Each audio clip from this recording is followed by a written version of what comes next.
العالمين والصلاة والسلام على أشرف الأنبياء والمرسلين نبينا محمد وعلى آله وأصحابه أجمعين وعلى من تبعهم بإحسان إلى يوم الدين أما بعد. روى البخاري ومسلم عن عثمان بن عفان رضي الله عنه قال قال رسول الله صلى الله عليه وسلم خيركم من تعلم القرآن وعلمه أو كما قال عليه الصلاة والسلام. آج کے درس حدیث کا عنوان ہے تم میں سب سے بہتر کون ہے. اس سے متعلق کئی حدیثیں ہیں. یہ سلسلہ انشاءاللہ 2-3 دن تک چلے گا. تو آج کے درس میں وہ ایک حدیث پر ہم سب سے پہلے غور کریں گے. اس میں داخل ہونے سے پہلے 1-2-3 باتیں ہیں. حضرت ابو ہریرہ رضی اللہ عنہ فرماتے ہیں کہ رسول اکرم صلی اللہ علیہ وسلم نے فرمایا فضلت علی الانبیاء بست اعطیت جوامع الکلم. یہ بخاری مسلم میں ہے.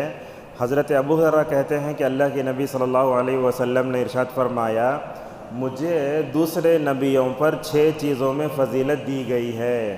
اس میں ایک بات یہ ہے کہ مجھے مختصر باتیں دی گئی ہیں. یہ مختصر باتیں کیا؟ مختصر باتوں کا مطلب یہ ہے کہ الفاظ کم ہیں، معنی زیادہ ہیں. آپ جانتے ہیں رسول اکرم صلی اللہ علیہ وسلم کو سب سے بڑا معجزہ قرآن کی شکل میں دیا گیا. آپ صلی اللہ علیہ وسلم کی حدیثیں بھی معجزے سے کم نہیں ہیں. آپ دیکھتے خطبہ جمعہ میں خطیب خطبہ دینے والا یعنی تو تقریر کرنے والا، بیان کرنے والا اتنی چھوٹی حدیث پڑھتا مگر 1 گھنٹہ ماشاءاللہ اس کی تشریح کرتا ہے. اس سے خود سمجھ میں آتا ہے کہ آپ صلی اللہ علیہ وسلم کی جو حدیثیں ہیں وہ ایسی ہیں بتاتے علماء کہ سمندر کو کوزے میں بھرنے کے برابر ہے. سمندر اتنا بڑا رہتا، چوزا اتنا رہتا، وہ سمندر کو اللہ کوزے میں بھرنے کا مطلب یہ ہے آپ کے حدیث کے معنی کم رہتے، معنی زیادہ، الفاظ کم رہتے، معنی زیادہ رہتے ہیں. اور آپ یہ سمجھیں جو بھی حدیثیں آتی ہیں وہ آسمان سے آتی ہیں. اب لوگ سمجھیں گے اللہ کی نبی اپنی طرف سے بولے نہیں. جیسے قرآن آسمان سے آیا، حدیث بھی آسمان سے آتی ہے. اللہ تعالیٰ فرماتا ہے وَمَا يَنْتِقُ عَنِ الْهَوَىٰ إِنْ هُوَ إِلَّا وَحْيٌ يُوحَىٰ. اللہ کے نبی خواہش میں آ کر کبھی نہیں بولے. آسمان سے جو وحی آتی تھی اسی وحی کی روشنی میں کہتے تھے. قرآن نے کئی جگہ کہا انما اتبع ما یوحی الی ربی، میرے رب نے میری طرف جو وحی کی اسی روشنی میں بات کرتا ہوں میں. اور اللہ کے رسول صلی اللہ علیہ وسلم جب اپنی زبان سے بولتے نا تو ایسے اشارہ کر کے بتاتے. عبداللہ ابن عمر کہتے ہیں یاد رکھو میرے زبان سے جو بھی نکلتا ہے وہ حق ہوتا ہے. لہٰذا رسول صلی اللہ علیہ وسلم کی حدیثوں کو غور سے سننا، عمل کرنا باعث اجر و ثواب بھی ہے اور بندے کے لیے دنیا میں نجات کا باعث بھی ہے.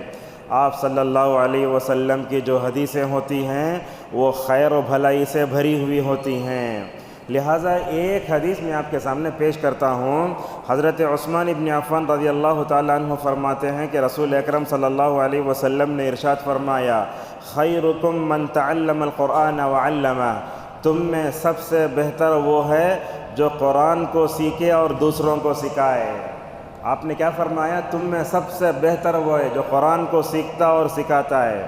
لہٰذا آپ دیکھتے حدیث کے راوی ہیں عثمان رضی اللہ تعالیٰ عنہ. علماء بولتے حدیث روایت کرے الحمدللہ قرآن پڑھے بھی پڑھائے بھی، اللہ تعالیٰ نے بھلائی ان کو لکھ دی ہے.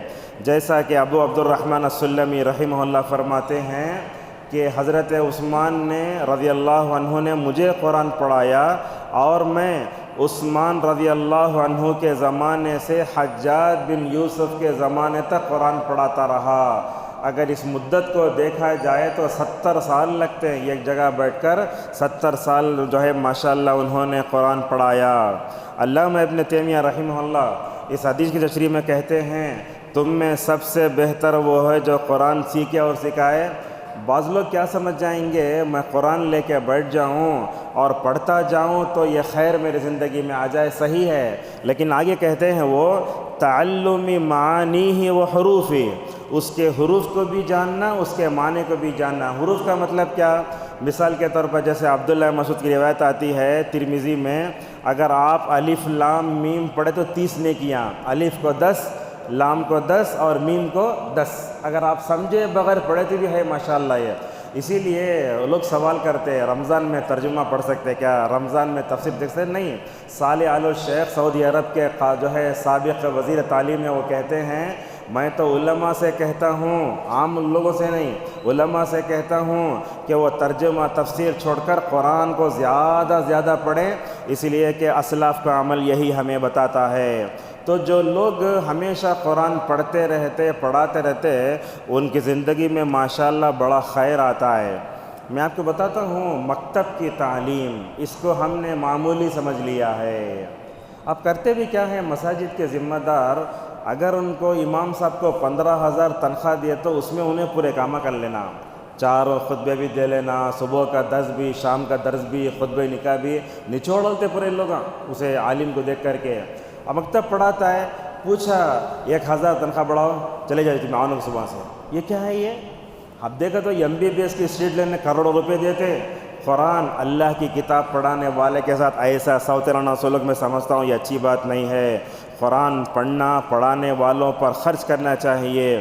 میں آپ کو بتاؤں مسجد نبوی کتنی بڑی ہے، ماشاءاللہ اس میں کتنے لوگ قرآن پڑھاتے ہوں گے سمجھ میں آتا، آپ کتنے لوگ ہوں گے؟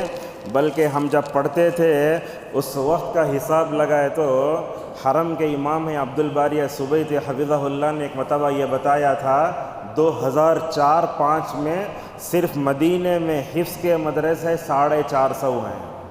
کب کی بات؟ 2004-05 کے بعد۔ 2026 کا اگر ہم جو ہے جائزہ لیں تو کتنا ہوگا سنیے۔ تو لہٰذا مکتب کی تعلیم میں جو بچے کی زبان لڑکتے رہتی ہے توتلتا انہیں، وہ بچے کی لڑکھڑاتی زبان کو جو استاد کھڑاتا ہے نا، اصل میں وہی استاد ہوتا ہے۔ بڑے ہو کر مدرسے میں پڑھا لینا کوئی کمال کی بات نہیں ہے۔ لہٰذا مکتب میں پڑھنے والے پڑھانے والے جو بچے جو اساتذہ ہوتے ہیں وہ امت میں سب سے خیر والے ہوتے ہیں۔ اسی طریقے سے اس خیر کو پانے کے لیے حفظ قرآن کی بھی مکمل طور پر ضرورت ہوتی ہے۔ آپ صلی اللہ علیہ وسلم نے اپنے زندگی میں قرآن کے بھلائی کو دیکھا۔ بولتے علماء رسول اکرم صلی اللہ علیہ وسلم کی بیویوں میں 3 بیویاں حافظ قرآن تھیں، اس میں عائشہ رضی اللہ عنہا، سلمہ اور حفصہ رضی اللہ تعالی عنہم کا نام آتا ہے۔ مسجد میں جب مکتب ہوتا ہے تو ساتھ میں حفظ قرآن بھی ہونا چاہیے۔ میں جب کوئی چیز دیکھتا ہوں تو بطور مثال پیش کرتا ہوں۔ حیدرآباد میں معین باغ میں ایک مسجد ہے، مسجد الصفہ، وہاں دیکھتے آپ ماشاءاللہ اس میں الحمدللہ اتنا ہے، شاید مکتب میں پڑھنے والوں کی بجائے 300 ہے۔ 16 اساتذہ کام کرتے ہیں، 15-16 اساتذہ کام کرتے ہیں، اس میں بھی کیسے ہے ماشاءاللہ کل وقتی جز وقتی۔ بعض طلبہ صبح سے آ کے ماشاءاللہ شام تک پڑھتے ہیں۔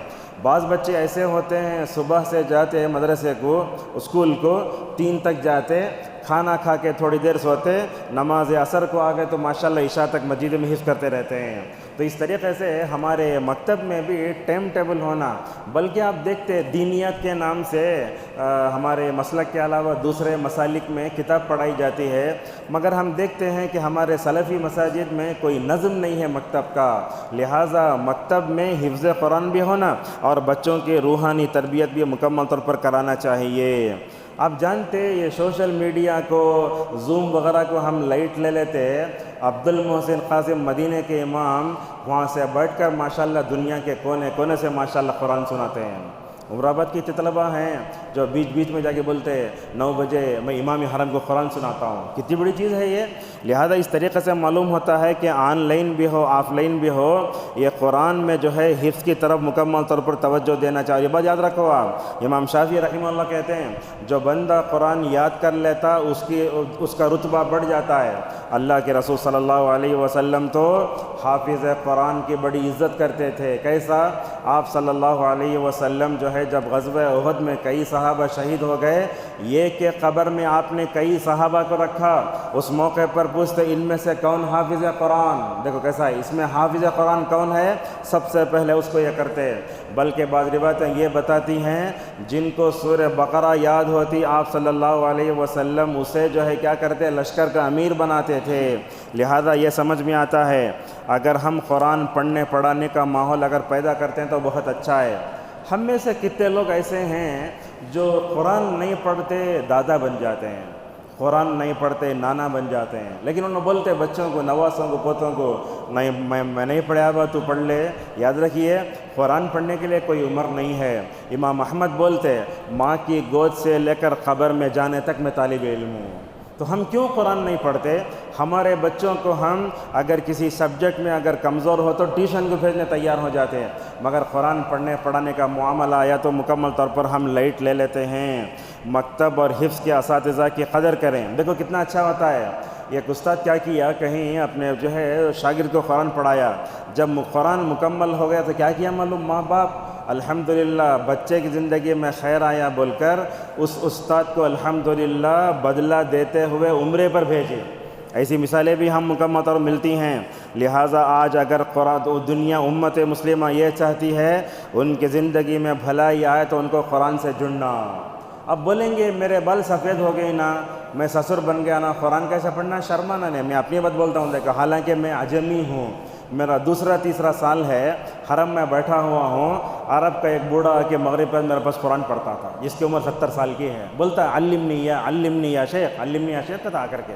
یہاں ہو سکتا کیا ہے؟ نہیں، ذرا کہتے بھی ہم لوگ بڑے لوگوں کو سکھانے گئے تو شرم آتی، کہتے علم میں شرمانا نہیں، علم میں کبھی نہیں شرمانا، بلکہ اصحاب رسول کی زندگیاں دیکھتے ہیں 40-50 سال ہونے کی عمر میں وہ لوگ قرآن یاد کرتے تھے۔ قرآن نہیں آیا، اس رمضان سے عزم کرو ہم قرآن پڑھنا سیکھیں گے۔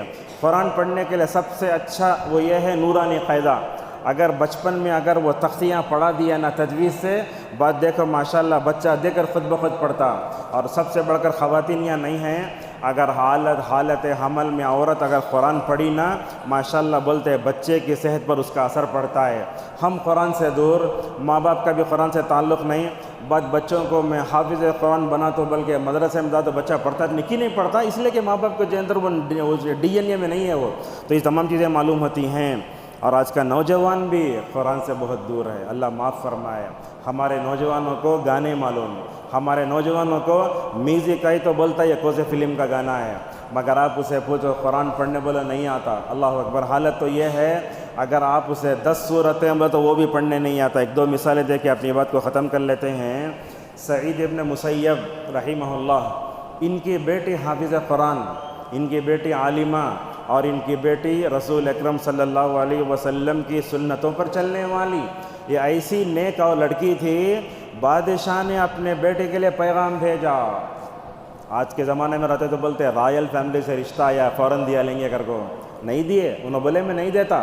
معلوم ہے مالدار جو لوگ ہوتے ہیں، بڑے بڑے ذمہ دار جو ہوتے ہیں بہت کم ہوتے ہیں جن زندگی میں کیا ہے دینداری رہتی ہے، ورنہ تو مال کے فتنے میں بڑے بڑے رائل فیملی بھی غارت ہو جاتی ہے، کوڑے مارے گئے، مگر نہیں دیا کس کو؟ مطلب جو ہے بادشاہ کو بھی نہیں دیا، بادشاہ کے بیٹے کو بھی نہیں، کسی کو نہیں دیا۔ اللہ اکبر۔ اس کے بعد دیکھو یہاں کیسا ہوتا ہے ہمارے معاشرے میں، یہ انگیجمنٹ ہونے کے بعد 3 سال بعد شادی ہوتی ہے، منگنی ہونے کے بعد 2 سال بعد شادی ہوتی۔ کیسی ہے دیکھو شادی؟ جب ان کے غریب شاگرد تھے، ان کا نام تھا ابو وداع رحمہ اللہ تعالی، ایک دن آئے تو دیکھا کہ بال پورے اٹے ہوئے ہیں، بال سمجھتے ہیں نا، بال پورے بکھرے ہوئے ہیں، اسے عربی میں اشس اکبر کہتے ہیں۔ اب آئے تو پوچھا ابو وداع کیا بات ہے، یہ بال تمہارے پھٹے ہوئے ہیں؟ کہنے لگے میرے پاس بیوی نہیں ہے۔ کیا کریں معلوم، رائل فیملی سے رشتہ آیا، مگر دیکھے اپنے غریب شاگرد کو مکمل طور پر جو ہے اپنی بیٹی دیے۔ کیا کرے، اپنی بیٹی کو لے کر نکلے، شاگرد کے دروازے پر جا کے دستک دے رہے۔ اب کسی شاگرد کے گھر پر استاد آیا تو کتنی خوشی ہوتی، بہت خوشی ہوتی۔ دروازہ مارے، ابو وداع کہتے ہیں کھولے تو سعید، بولے شیخ کیوں آئے یہاں؟ کچھ بھی نہیں بولے، پیچھے بیٹی کھڑی ہے، بولے انہوں تمہارے آج کی بیوی۔ گھر کی دہلیز پر کھڑے ہو کر بھی نکاح ہوتا تھا۔ آج کل حالت یہ ہے ہم اپنی بیٹی کو عالم کو دینے تیار نہیں ہوتے، اپنی بیٹی کو حافظ قرآن کو دینے تیار نہیں ہوتے۔ لوگ بولتے عالم بھی حافظ بھی میری بیٹی کو بھکا مارلتا ہے۔ اگر آپ یہ چاہتے ہیں کہ آپ کی نسلوں میں خیر آئے، حافظ قرآن کو اپنا داماد بناؤ، عالم کو جو ہے اپنا مکمل طور بناؤ، زندگی میں خیر آئے گا، آپ کے پوتے نواسوں میں وہ بھلائی آئے گی جو اس کے اندر ہے۔ کیا بولتے، جب میں اس عورت کے ساتھ زندگی گزارنے لگا، بیوی کی تعریف شوہر بہت کم کرتے، خالی لوگ اپنی بیوی کی جو ہے نقص بیان کرتے ہیں، تو بولتے جب میں نے سعید ابن مسیب رحمہ اللہ کی بیٹی کو دیکھا تو کہا ان کی زندگی میں یہ تھا کتاب و سنت پر چلنے والی، حافظ قرآن، اور میں نے ان کے اندر یہ دیکھا کہ رسول اکرم صلی اللہ علیہ وسلم کی سنتوں کو ڈھونڈ ڈھونڈ کر چلنے والی، تو زندگی میں خیر کیسے آیا؟ اسی وجہ سے آیا۔ یہ مثال دیکھیے، ایک عورت آئی، اللہ کی نبی سے کہا یا رسول اللہ آپ میرے تو شادی کر لیجئے۔ اب کیا ہوتا تھا، نبی کریم صلی اللہ علیہ وسلم کو آ کر خواتین اپنے آپ کو پیش کرتی تھی، اسے بولتے ہبہ کرنا، گفٹ میں دینا۔ آپ صلی اللہ علیہ وسلم نے اس عورت کو اوپر سے نیچے تک دیکھ کر کہا کہ میں تمہارے سے شادی کرنے کا ارادہ نہیں کرتا۔ اب وہ صحابی ہے، کیا بولی یا رسول اللہ ٹھیک ہے آپ شادی نہیں کر لیتے نا، کم از کم کسی صحابی سے شادی کرا دیجئے، ایسا ہوتا؟ تو اللہ کے نبی صلی اللہ علیہ وسلم نے وہ صحابہ کو ڈھونڈا تو ایسے فقیر صحابہ آپ کے، ایک صحابی آپ کو ہاتھ لگے، آپ نے ان سے پوچھا تمہارے پاس کیا ہے؟ بولے کچھ بھی نہیں ہے۔ بولے گھر کو جا کے تلاش کر کے، کچھ بھی نہیں ہے میرے پاس یا رسول اللہ، میرا حال تو یہ ہے جسم پر جو کپڑے ہیں ان کپڑوں کے علاوہ میرے پاس کچھ بھی نہیں ہے۔ کیا حال ہے؟ نوشو دولہا ہے، کھڑے ہوئے ہیں۔ آپ صلی اللہ علیہ وسلم نے ان سے پوچھا تمہارے پاس کیا ہے؟ بولے یا رسول اللہ جسم پر جو کپڑے ہیں نا وہ کپڑوں کے علاوہ کیا بھی نہیں ہے میرے پاس۔ اس موقع پر اللہ کے نبی صلی اللہ علیہ وسلم دیکھو ہمارے اسلاف کی زندگی میں بھلائی کیسے آئی وہاں معلوم ہوتا ہے۔ آپ نے وہاں ایک جملہ فرمایا زوجتکھا بما معک من القرآن، بولے قرآن تمہارا مہر ہے۔ تم کو جو صورتیں یاد ہے نا وہ صورتیں اپنے بیوی کو بطور مہر سکھا دو، یہی تمہارا مہر ہے۔ آج کل کیا ہوتا ہے، مہر میں دینا بولے تو چین ہونا، نکلس ہونا، فلاں ہونا، اور آج ایسے لڑکیاں بھی ہیں کیا جو یہ کہتی ہیں کہ عالم کا علم میرے لیے مہر بنے۔ الحمدللہ پوری دنیا میں عمریوں کا ایک اپنا ریکارڈ ہے۔ اللہ سے دعا کیجئے اللہ تعالیٰ جامعہ دارالسلام کی حفاظت کرے، وہاں کے اساتذہ کو اللہ تبارک و تعالیٰ جو انتقال کر چکے کروٹ کا وہ جنت نصیب فرمائے، اور اللہ تبارک و تعالیٰ وہاں کے جو چیزیں خدمت ہو رہے ہیں خدمات کو قبول فرمائے۔ ابھی قریب میں 1-2 سال پہلے عمر آباد کے قریب میں گڑامبور ایک علاقہ ہے، وہاں رہنے والے ہمارے ایک شاگرد، ان کا نام یحییٰ ہے، نام لے کے بولتا ہوں، شادی ہوئی، عبدالعظیم صاحب نکاح پڑھانے والے، 20 گرام کی چین دیے بعد انہوں نے کیا کیا، ماشاءاللہ صحیح بخاری کا سٹ انہوں نے اپنی بیوی کو دیا۔ شیخ عبدالعظیم صاحب جب نکاح پڑھا تو بولے آج کی نکاح کی نوعیت بڑی عجیب ہے، ہر شوہر کیا کرتا اپنی بیوی کو سونا دیتا، مگر آج ہمارے شاگرد نے اپنی بیوی کو وہ مہر کے ساتھ ماشاءاللہ صحیح بخاری کا سیٹ بھی دیا ہے۔ آج بھی ایسے لوگ ہیں، کوئی لڑکی کہتی ہے مجھے ابن کثیر چاہیے تفسیر، اس کے علاوہ کچھ نہیں چاہیے۔ ایسا مطلب بولنے کا کیا ہے، درس لمبا ہو رہا ہے، بولنا یہ ہے کہ اگر آج امت عزت پانا چاہتی ہے، عروج پانا چاہتی ہے، اپنے کھوئی ہوئی عظمت کو پانا چاہتی ہے، تو اسے قرآن سے جڑنے کی ضرورت ہے۔ موبائل میں نیو ورژن آتا، اپڈیٹ آتا، اسے دینے ہم تیار ہو جاتے ہیں وائی فائی میں، مگر قرآن پڑھنے پڑھانے کے بارے میں سوچتے ہی نہیں ہیں۔ اگر ہم قرآن سے جڑے نہیں، یاد رکھو قرآن کے بارے میں جو بھی خیر اللہ نے رکھا ہے، رسول اکرم صلی اللہ علیہ وسلم نے رکھا ہے، اس سے محروم ہو جائیں گے۔ جیسے میں نے کہا یہ ایک حرف پر 10 نیکیاں، اگر آپ زندگی میں پورا قرآن نہیں پڑھا تو یاد رکھو ان قرآن کے پڑھنے سے، آیتوں کے پڑھنے سے جو ملین نیکیاں رہیں گے ان تمام سے محروم ہو جائیں گے۔ لہذا آپ خود قرآن پڑھو، نوجوانوں کو بھی قرآن پڑھنے کی ضرورت ہے، اور اسی طریقے سے اپنے بیوی بچوں کو بھی قرآن یاد دلاؤ، پڑھاؤ، اس سے مکمل طور پر جو ہے شعور کے ساتھ اس بارے میں سوچو۔ ہمارے بچوں کو بھی دیکھتے MBBS میں، MD میں، LLB پڑھ رہا ہے، یہ پڑھ رہا ہے، 500 800 صفحے کتابیں پڑھ لیتے ہیں ہمارے نوجوان رات میں، لیکن ان کا مسئلہ یہ ہوتا ہے جب قرآن پڑھنے کا مسئلہ آتا ہے سورہ فاتحہ کے علاوہ دوسری چیزیں پڑھ نہیں سکتے۔ جب شادی ہوتی ہے بولتے لڑکی کو کیا آتا نہیں، لڑکی عربی پڑھ کو ہے، کیا پڑھ کو ہے، سورہ ضحیٰ سے ناز تک کے علاوہ کچھ بھی نہیں آتا۔ اگر یہ صورتحال ہے تو ہم دیکھ سکتے ہیں کہ ہمارے زندگی میں خیر کیسے آئے گا۔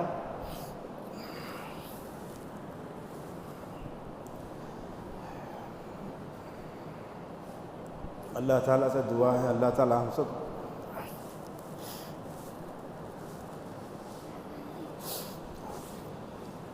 سب لوگ معاف فرمائے، جو بھی کوتاہی اللہ تعالیٰ اس کو درگزر فرمائے، اور قرآن کے سیکھنے سکھانے میں ہم سے جو کوتاہی ہوئی اللہ اس کو معاف فرمائے۔ اللہ تعالیٰ ہم سب کو اس ماہ رمضان میں قرآن سے جڑنے اور قرآن کو سیکھنے سکھانے کے ماحول کو پیدا کرنے توفیق عطا فرمائے۔ اللہ تعالیٰ ہم سب کو علماء کی، حفاظ کی اور مکتب میں پڑھانے والے اساتذہ کی قدر کا توفیق عطا فرمائے، آمین۔ وآخر دعوانا الحمد لله رب العالمين.